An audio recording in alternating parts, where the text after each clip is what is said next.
यूहन्ना आरिफ का मुकाशवा 11वां बाब जो 19 आयात पर मुश्तमिल है।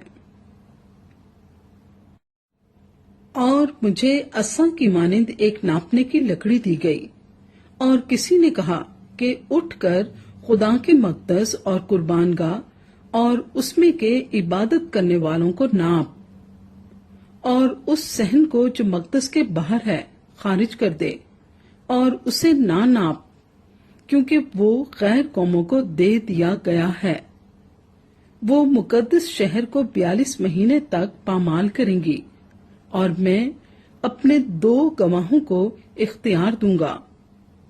और वो टाट ओढ़े हुए 1260 दिन नबूवत करेंगे। ये वही जैतून के 2 दरख्त और 2 चरागदान हैं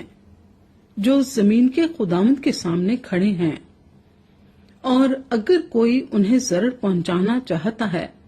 तो उनके मुंह से आग निकलकर उनके दुश्मनों को खा जाती है, और अगर कोई उन्हें जरर पहुंचाना चाहेगा तो वो जरूर इसी तरह मारा जाएगा।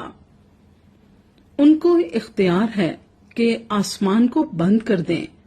ताकि उनकी नबूवत के जमाने में पानी ना बरसे, और पानियों पर इख्तियार है कि उन्हें खून बना डालें, और जितनी दफा चाहें जमीन पर हर तरह की आफत लाएं। जब वो अपनी गवाही दे चुकेंगे तो वो हैवान जो अथाह गढ़े से निकलेगा उनसे लड़कर उन पर गालिब आएगा और उनको मार डालेगा, और उनकी लाशें उस बड़े शहर के बाजार में पड़ी रहेंगी जो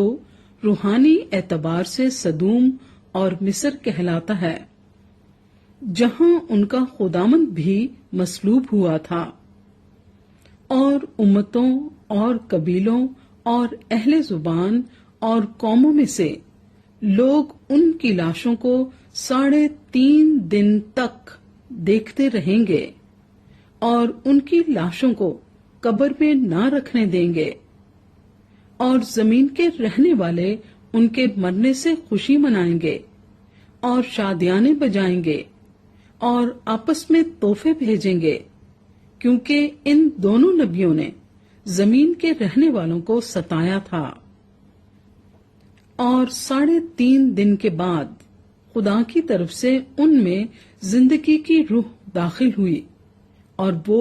अपने पांव के बल खड़े हो गए, और उनके देखने वालों पर बड़ा खौफ छा गया, और उन्हें आसमान पर से एक बुलंद आवाज सुनाई दी कि यहाँ ऊपर आ जाओ। बस वो बादल पर सवार होकर आसमान पर चढ़ गए, और उनके दुश्मन उन्हें देख रहे थे।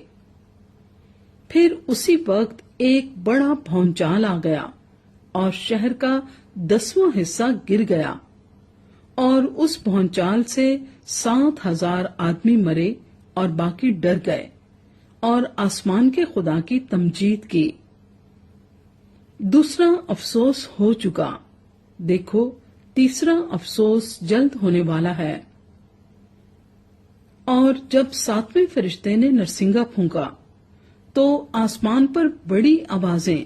इस मजमून की पैदा हुई कि दुनिया की बादशाही हमारे खुदावंद और उसके मसीह की हो गई, और वो अब्दुल आबाद बादशाही करेगा। और 24 बुजुर्गों ने जो खुदा के सामने अपने अपने तख्त पर बैठे थे मुंह के बल गिरकर खुदा को सिजदा किया और ये कहा कि आए खुदावंद खुदा कादरे मुतलिक जो है और जो था, हम तेरा शुक्र करते हैं क्योंकि तूने अपनी बड़ी कुदरत को हाथ में लेकर बादशाही की, और कौमों को गुस्सा आया और तेरा गजब नाजिल हुआ,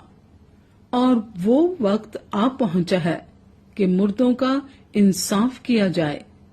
और तेरे बंदों नबियों और मुकद्दसों और उन छोटे बड़ों को